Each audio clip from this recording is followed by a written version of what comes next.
Hi everyone! So, I am so excited to get to this. So, this is an article from Kate Lindsay, which, by the way, I had to pay a subscription to read this, so you're welcome, Kate Lindsay. Kate Lindsay actually wrote an article about me once, so I have a lot of love, lot of love, lot of love. But this article I have been getting tagged in on Twitter because, if you know, one of my favorite topics to harp on about is how much I hate family channels, family vlogging, how exploitative it all is and stuff.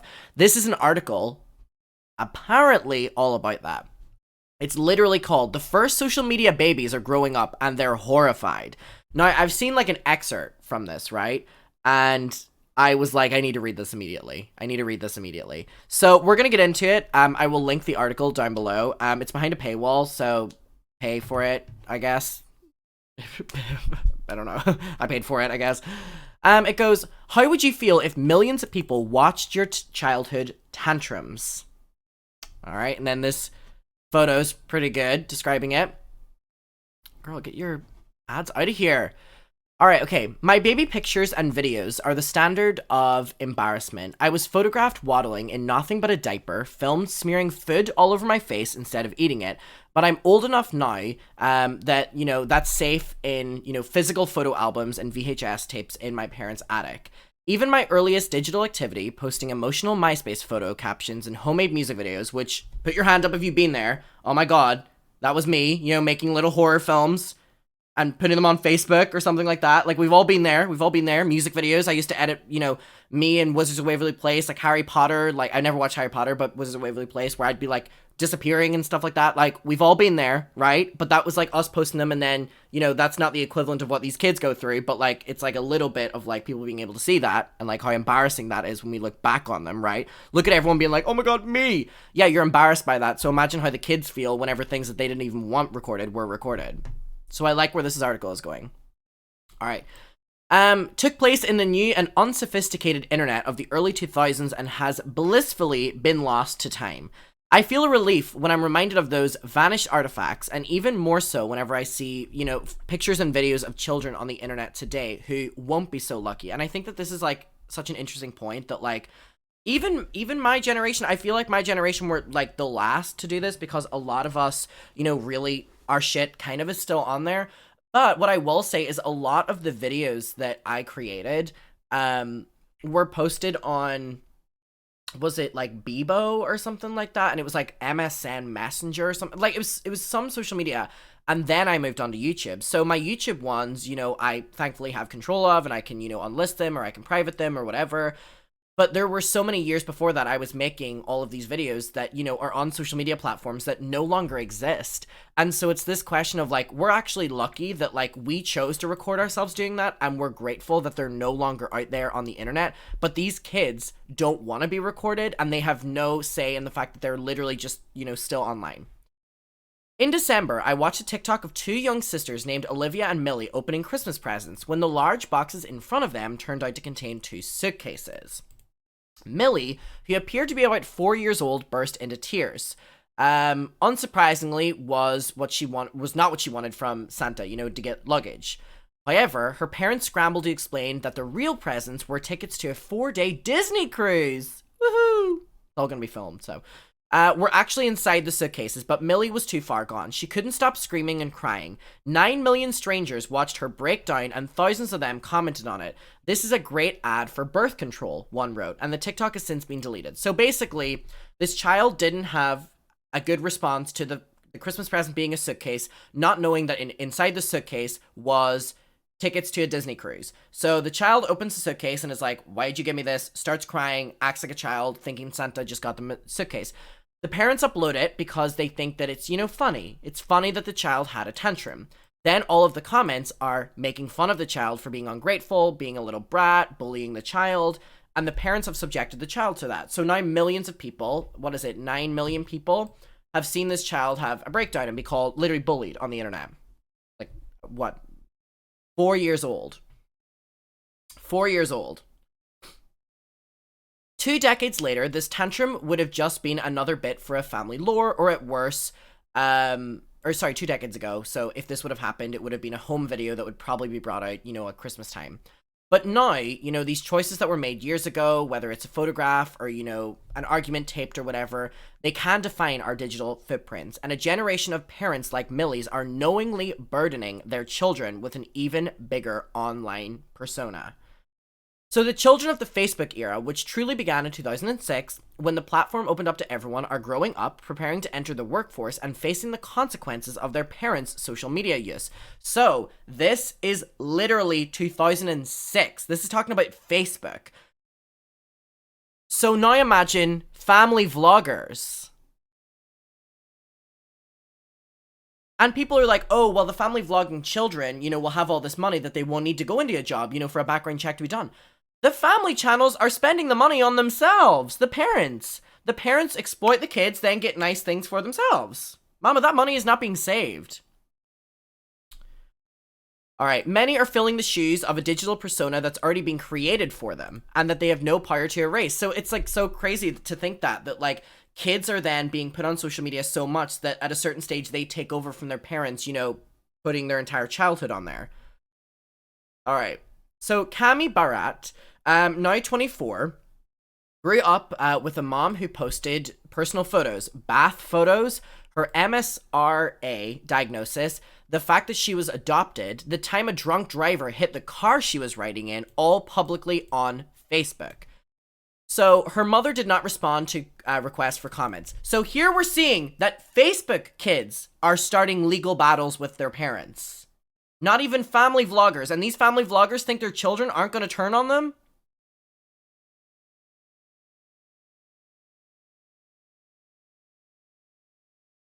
The distress this caused eventually motivated Cami to become a vocal advocate for children's internet privacy, including testifying in front of Washington State House earlier this year. But before that, when Barat was a teen and had just signed up for her first Twitter account, she followed her mom's example, complaining about her siblings and talking candidly about her medical issues online. So Barat's audience of... Is it Barat or Barrett? I'm going to say Barrett. Barat's audience of younger users are the ones who pointed out the problem, she told me. Her internet friends started reaching out to me, being like, hey, maybe you should take this down. Imagine your friends being like, hey, I know you love to overshare, but maybe get rid of this one. I'd be mortified. And I'd be like, thank you. She said, today's teens are similarly, wary of oversharing. They joke on TikTok about the terror of their peers finding their parents' Facebooks. So, as Stephen, the CEO of a nonprofit family online safety institute, so we're now seeing these family institutes of online safety, children, privacy online. We're starting to see a lot of these come up, and it's only beginning. These family channels are fucked once these kids become 18. That's why the family channels literally groom their kids to, not know that what's happening to them is not normal. By the way, how many fucking family channels homeschool their kids? They homeschool their kids for a reason. They don't want their kids experiencing other kids with normal lives and normal boundaries, so then they think what's happening to them is normal. That's why so many of these family channels are homeschooled, and also so then they can put filming over, the education, so they can spend more time filming them at home doing homeschool than them being at school and missing out on that filming time. There's a reason for everything. Says that even younger children might experience a digital coming of age and the discomfort that comes with it. What we've seen is very mature, 10, 11, 12-year-olds sitting down with their parents saying, Mom, what were you thinking about things that they had posted? So the kids are coming to the parents. I want to keep reiterating that this is only the Facebook era. This is not even coming into consideration of the YouTube wave. Just wait. Just wait. Just wait. It's literally only going to begin, and it's going to get so much worse. So parents are ruining the relationship with their children past the age of 18 for the sake of making as much money off of them until they're 18.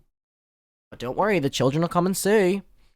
In the United States, parental authority makes a child's right to privacy and socially, whatever that word means, or whatever that word, how you pronounce it. I'm not going to mess up pronouncing that word, but basically limits their right to privacy. And socially, we've normalized sharing information about images, things about children that we would never of adults.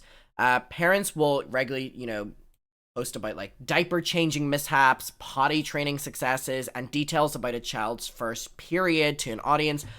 I mean, Ballinger Family is a perfect example of this. One of their most viewed videos, or like the most like requested videos, is Ballinger Family Bailey period, and that's like one of their daughters. I think their only daughter. So people are searching for Bailey's first period on YouTube, which is so creepy that they made content about that, or that they talked about that, or that anything to do with that would become a suggestion. Just gross. Gross, gross, gross, gross, gross.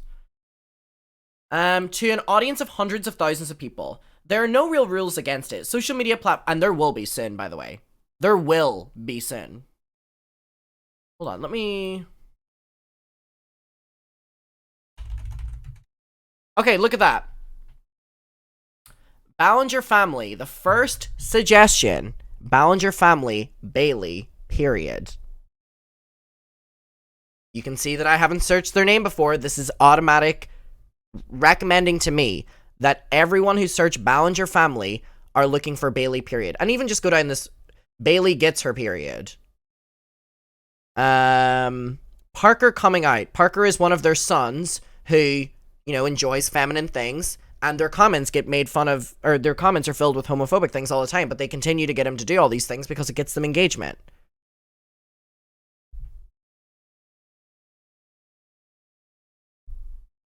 The third result for me. What? Christmas. Anyways. There are no real rules against it. Social media platforms have guidelines for, you know, combating truly inappropriate content. Physical, you know, abuse of minors, child, you know, neglect, all these different things. But uploading non-abusive content can also be damaging, according to kids whose lives have been painstakingly documented online. All right, for parents, posting can be hard to quit. Views, likes, and comments often hello, can I speak? Offer a form of positive reinforcement to parents whose work is largely invisible and often, you know, thankless. The most tangible proof of our work is children themselves. Sarah, the author of this book, told me. And sometimes it's really nice to post a cute picture and have 10 or 12 people say, so cute. The likes and comments are one thing, money is another. Families who document their lives intimately on YouTube or TikTok can amass large audiences, sponsorships, and ad revenue. Currently, no state or federal laws, there's nothing to protect the kids, by the way, of these families for the money that's being earned. Whereas with, you know, child actors, the money gets, you know, saved until they're 18 or whatever. Basically, the parents just reek the money that the kids make. Some new parents feel there's no excuse for subjecting children to invasive public scrutiny. Christina, a 34-year-old mother from Los Angeles who asked to be identified by only her first name for privacy reasons, has posted just a handful of photos of her daughter and covers her face in all of them. We didn't really want to share her images publicly because she can't consent to that, she told me. Many other adults don't respect, you know, Christina's decisions. I had someone basically insinuate, was there something wrong with my daughter because I wasn't sharing her? Even if parents have decided to keep their children off social media, they're not the only ones with phones. Christina says she's had to ask friends and family to stop taking photos or take photos down that they've posted of her daughter online.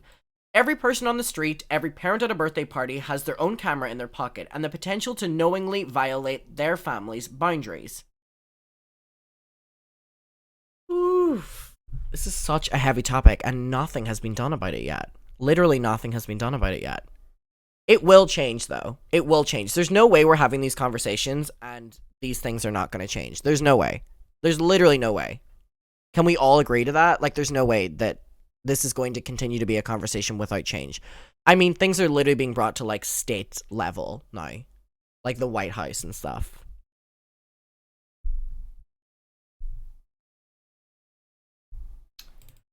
Barrett says she feels the effects of her mother's decade of oversharing. When Barrett was 12, she said she was once followed home by a man who recognized her from the internet.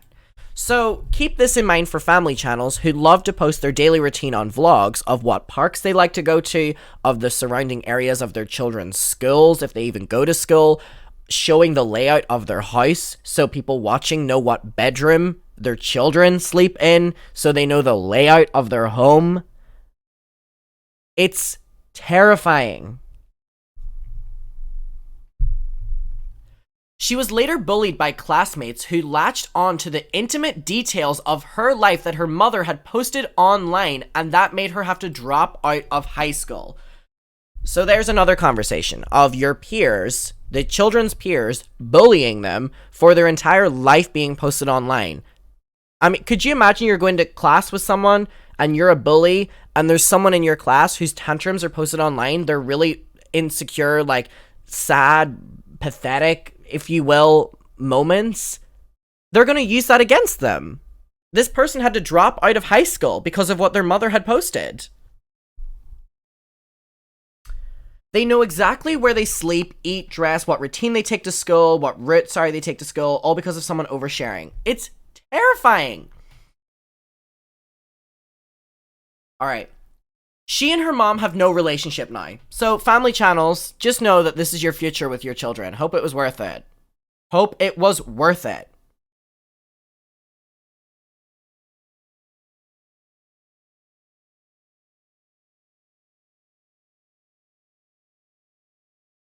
I fucked up. In large part because of the wedge her mother's social media habits put between them. Even with other people, Barrett says she's extremely private and is now paranoid interacting with people. I get afraid to even tell my friends or my fiance something because in the back of my mind, it's like, is this going to be weaponized against me on the internet? I want to read that one more time. This person doesn't want to open up about anything to even her fiance because she thinks, is this going to be weaponized against me on the internet? So this is what family channels have done and are continuing to do every single day. Literally PTSD. I will never stop talking about this topic. Laws need to be in place. Protection needs to be in place. And Kate Lindsay, this article was amazing. I didn't actually want it to end. I will link it down below. I would love another article on this. This was good. And just something that's so avoidable, like for the parents' ego and wealth, like fucking up their child forever.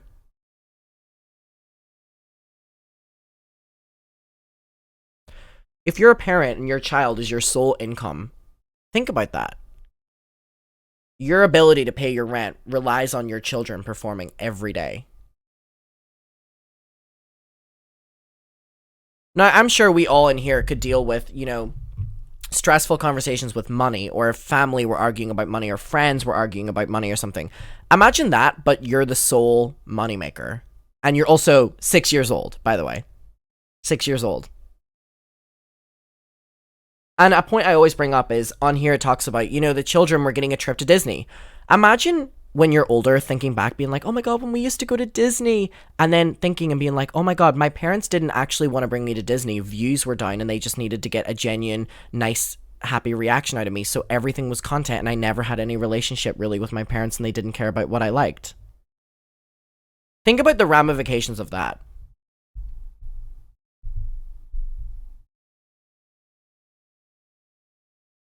Yeah, and also the children paying for the Disney trip.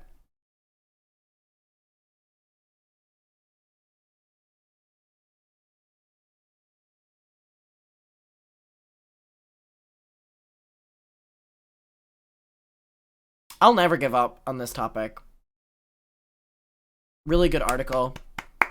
Can we get some round of applause for Kate? Wow. Alright, thank you for watching.